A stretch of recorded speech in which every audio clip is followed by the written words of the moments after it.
Good morning. I'm Lynette Adams, and this is Rochester in Focus. Coming up on our show today, Lieutenant Governor Antonio Delgado visited Rochester recently and sat down with us. It's the beginning of his campaign for governor in the 2026 election. I also had the opportunity to talk with Dr. Kameh McNeil. He's a Grand Master, and he wants to invite women to join him at the Adams Street Rec Center for a day-long self-defense course. He will teach you things you won't learn anywhere else. And finally, the Clarissa Street Reunion is coming up. I sit down with the chair and co-chair. The reunion gets bigger each year. More music, more food, more everything. But they're still looking for volunteers. To find out more about that, just go to our website at whec.com. Today, we are having a conversation with Lieutenant Governor Antonio Delgado, who has announced his candidacy for governor of New York State. Thank you so much for being here and for giving us this time to chat with you. Nice to have you in Rochester. Good to be here. Thank you. So I want to start with talking about your run for governor. Talk about why you decided to run for governor. I know that you were courted by Governor Hochul to come and be her number 2. Take it from there. The reason why I'm running for governor is because as I've traveled the state as lieutenant governor and engaged with folks, everywhere, the issues that keep coming up, whether it's housing and making it affordable, whether it's healthcare and making sure that people actually aren't going bankrupt to pay for their bills, or childcare, or just a growing economic inequality, what I've come to appreciate is that New Yorkers deserve better. They're not getting a level of leadership that is willing to do what is required to make sure we actually address these issues. That we've allowed the status quo to continue to proceed, and that we have a governor currently who is an extension of that process, who manages that status quo, and is not really willing to lean in and do the required work to make sure we achieve these goals. You can't say, for example, you want to deal with the housing crisis, but then turn around and say, I'm going to have a $50 million pilot program for rental assistance across the state. That's not enough. While you give away tax credits to developers with the hopes that they build affordable housing when typically it doesn't materialize. You can't say you want to have childcare for everybody across the state, but be comfortable with our childcare workers making $19 an hour. You got to raise the minimum wage. You got to make sure you have funding that supports these teachers, these caretakers. If we're not willing to take those hard steps, which does mean in some cases raising revenue on the ultra wealthy and big corporations, but if you're not willing to take those steps, then it ends up just sounding like lip service. And is that what made the decision for you? I mean, what was that turning point for you? You left Congress to take this position, and you are now running against the governor who appointed you, which some would say is a bold move. But what was the turning point for you? Well, I do want to be clear. As lieutenant governor, I was independently elected, right? I had to run on my own in the primary for lieutenant governor. And the people gave me this position, right? The people gave me the power to be in this position. And my loyalty will always be to the people, not to party, not to power, not to wealth or status, but to the people who gave me this position. And I have a profound level of responsibility to engage with the people in true and authentic ways. And so as I watched the state continue to drift from left to right, in 2024, we saw the largest swing from left to right in the entire country. And I think part of that has to do with the fact we have the largest wealth inequality gap in the country right here in New York, despite the fact that we have the 3rd largest economy in the country, and we'd be the 9th largest economy in the world if we were an independent nation. $254 billion budget, where's it going? Are we really meeting the needs of the communities all across the state? And everywhere I go, the answer has been no. So as I see these trend lines happening, and I see the shifts happening in our own backyard here in New York, where people are deciding that there's no real difference between Democrats and Republicans anyway. Why does it really matter? At a certain point, I feel a responsibility to say we can be better. We need accountability in state government. We need folks who are willing to say, guys, this is not it. People aren't embracing what we're providing. They're not receiving what we think we're giving them because we're not really giving them much. 1 in 5 kids are living in poverty in our state. Half of those kids are in deep poverty. A lot of folks can't afford basic needs from groceries to utilities. What are we doing about it? And it's easy in a state that is governed by Democrats to fall victim to your own sense of, success when you don't really have any. But because there's no accountability and everybody's kind of playing that game within the party infrastructure, I don't want to get too far out of step, then there's never any accountability. And who suffers? The people that we say we're trying to help. And I'm just tired of that. We'll be right back.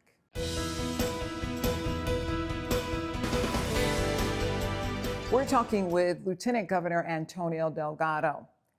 Earlier in the year, he announced he was throwing his hat in the ring for governor. And so we want to know why. And he's sitting down and talking with us today.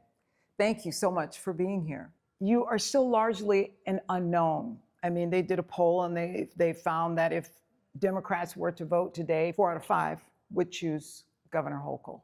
How do you get people to hear your message? I think people see these trend lines happening where folks within the party machinery are acting in a fashion that is at odds with their interests. And so there's already a baked in desire. And I think people are also looking for fresh voices, the next generation of leaders who are willing to engage and be on the ground and are more connected to the community in a real way. And then there's the issues. When I talk about healthcare, I'm talking about it in a way that the governor is not. The governor is talking about doing the same thing over and over again. I'm talking about universal healthcare. I'm talking about getting the profit motive out of our healthcare system.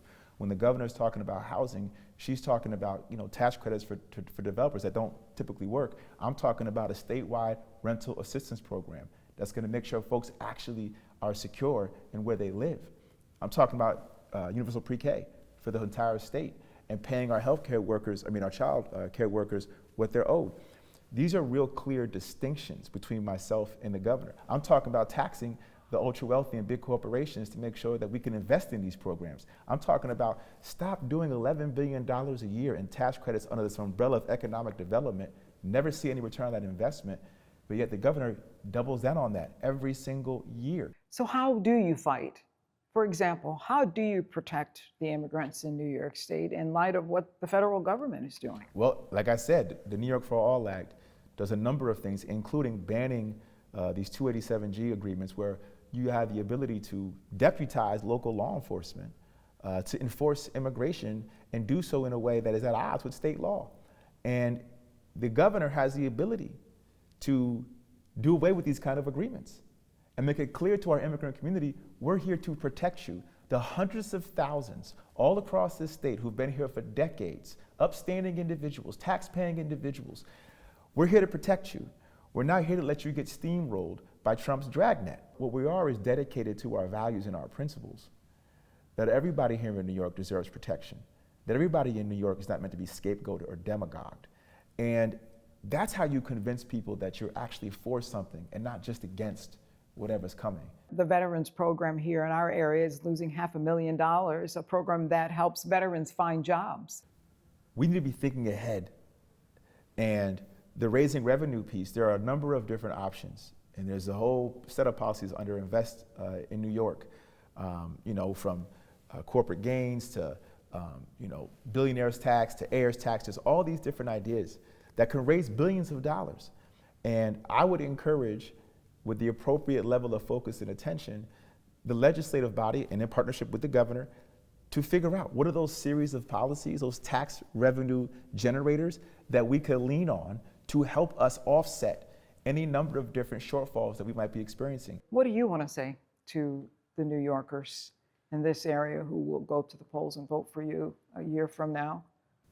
Everything about New York I love, and I know the potential of New York. It's the Empire State. We're the financial capital of the world. We have rich, educational universities, an amazing history. The birthplace, the founding place of the NAACP, the suffrage movement, the labor movement, the environmentalist movement, the LGBTQ plus movement, Stonewall. We are the flag-waving, flag-bearing state for progress in this country. And we need leadership that's willing to stand on principle and on values in making this point. And I know my legacy. I know where I came from and the baton that I've taken. And I know that New York has a rich history in this. And we need to stay in that lane and keep running in that lane to make sure that we not only protect New Yorkers, but help the country understand who we are as Americans and help the world understand that America is still America here. I have to ask you this. What about AD voice? Will we ever hear any more from him? No, AD the voice is still with me. He's still somebody is a part of who I am. And the same individual who decided to become a rapper after law school and speak truth to power is the same individual now who's running against the governor. And we're talking with the Lieutenant Governor, Antonio Delgado, candidate for governor of New York State. We'll be right back. We reached out to Governor Kathy Hochul numerous times to give her the opportunity to respond to what the Lieutenant Governor has to say. Her campaign chose to send us a statement from a supporter. We chose not to air that statement because it did not address the specific points made by the Lieutenant Governor during our interview. And we've continued to reach out to Governor Hochul for an interview.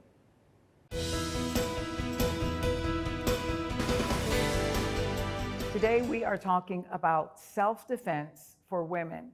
It is something that will benefit you any time of the day or night, any time of the year. And we're talking to the person who teaches women how to protect themselves, how to defend themselves. Dr. Cammie McNeil is a Grand Master, and you will be teaching a class coming up this Saturday. Thank you for joining us. Oh, it's my pleasure to be here. How important is it for women to have these self-defense skills? I believe it is really important because in a lot of situations, you're going to have somebody that's of a larger size attacking somebody that's of a smaller size. That's one of the reasons why in my particular self-defense classes, we emphasize something called pressure points. The idea of being able to utilize nerves and tendons, usually against the dorsal part of the hand, so when somebody grabs you, it gives that involuntary body action. From that involuntary body action happening, now that individual can maybe get that punch and maybe get that kick in so they can make their escape. And you know what you're talking about. I introduced you as a Grand Master, but explain to us what that means. Well, I'm actually a 10th degree black belt in a martial art called American Goshin Jitsu, which is a form of Japanese Jiu-Jitsu.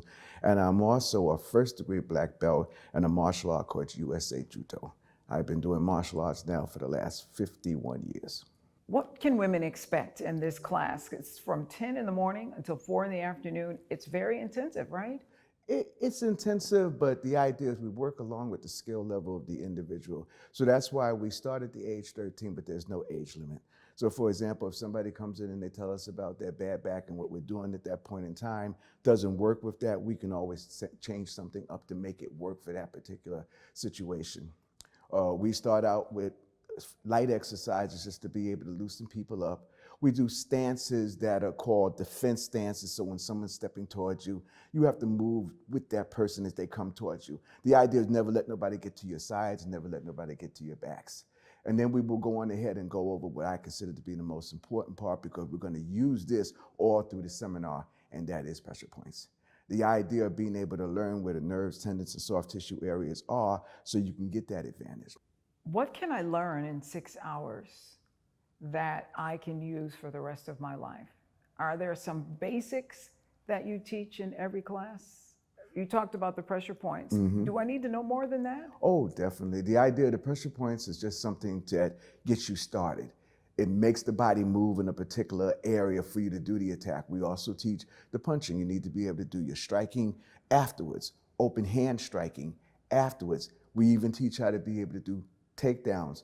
We teach when somebody's on top of somebody, how to be able to get that individual off of you. Is it wise to always defend yourself? It depends on the situation of when to do it, and that's explained in the course. Sometimes when you're immediately attacked, you can't do anything right away. You're startled. Okay, take that second, and I know you're scared, you're nervous, but kind of look at the situation. What do you have here? What can you do? And always remember when the person first grabs you and so forth, what we're going to try to show them in that short period of time is What do you want to go after? Where at on the hand? Where at on the arm? That kind of a thing. Taking those few extra seconds would then give you a good plan of what you need to do to that individual. Another thing I always like to mention to my lady is don't talk a bunch of junk when all this happens. What happens is when somebody is attacking you and you're talking all that junk, I'm going to do this, I'm going to do that to you, therefore they clinch. They hold tighter to you. It's terrible to say, but play a victim. Just relax. Oh, I'm sorry. I mean, you really are nervous like this, but I mean, even more, just kind of relax. They will relax also. Now, when you go to do your self-defense move, you're going to catch them off guard. Wow, great advice. This is going to be an awesome class. It is coming up on the 16th at the Adams Street Rec Center. What do people need to do? What do women need to do to get into this class? About at least a week before, because it fills up fairly quickly. You will go on to the rec site for the city, our center, Adams Street, and then there's going to be something up there that's going to say the Women's Self-Defense Clinic, and you would sign up at that point. I always ask women too that when they sign up, even if it says full, try to go on the waiting list, because we do get cancellations and people can then come in afterwards. All right, that means you need to do it right now. This is your last opportunity. We'll be right back.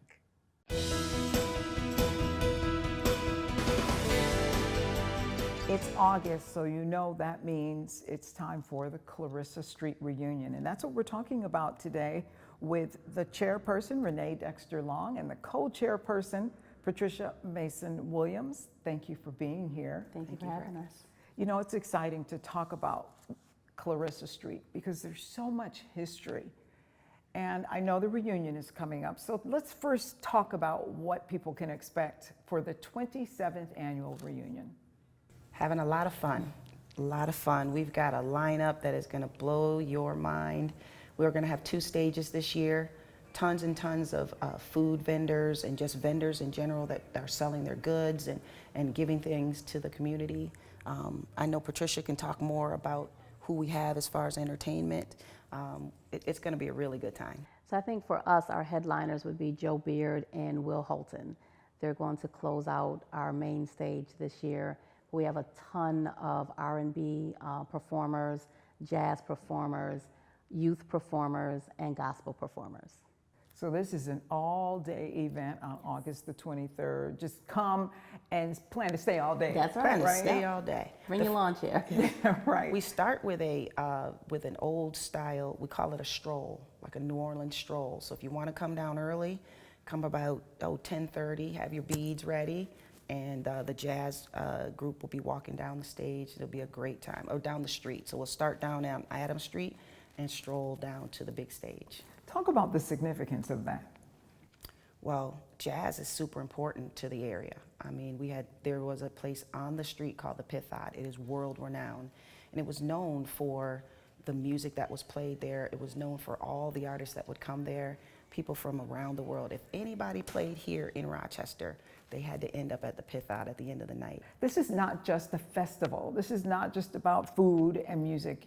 It's about history in a big way, and it's about legacy, right?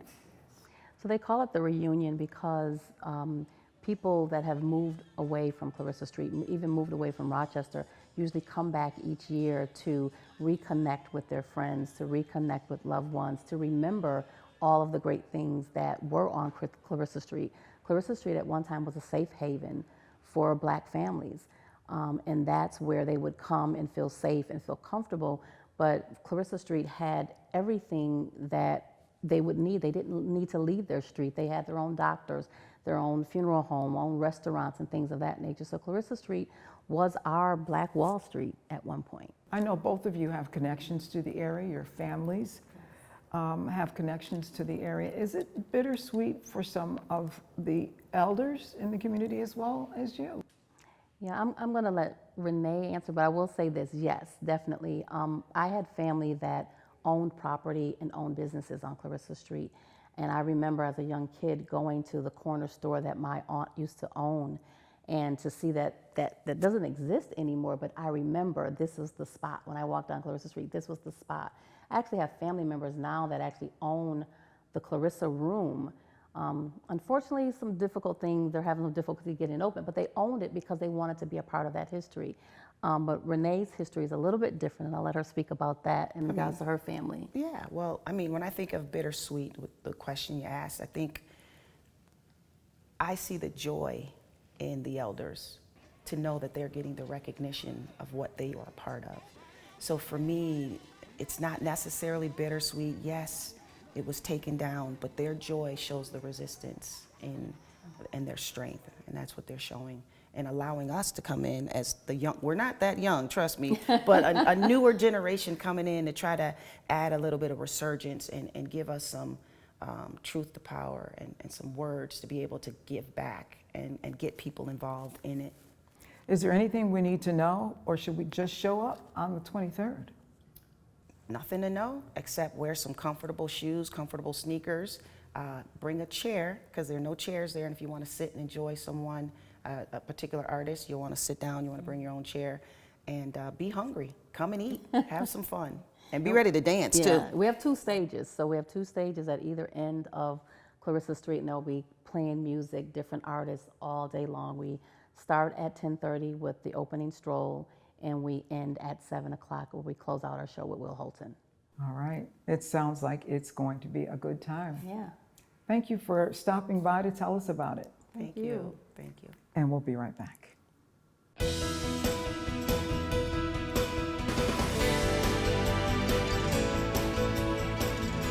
Thank you to all of our guests this morning. And if you would like to join us as a guest on Rochester in Focus, we'd love to hear from you. You can reach the News 10 NBC Newsroom at 232-1010, or you can send us an email at rif@whec.com. Well, that's all the time we have. Until next week, take care of yourself. We'll see you then.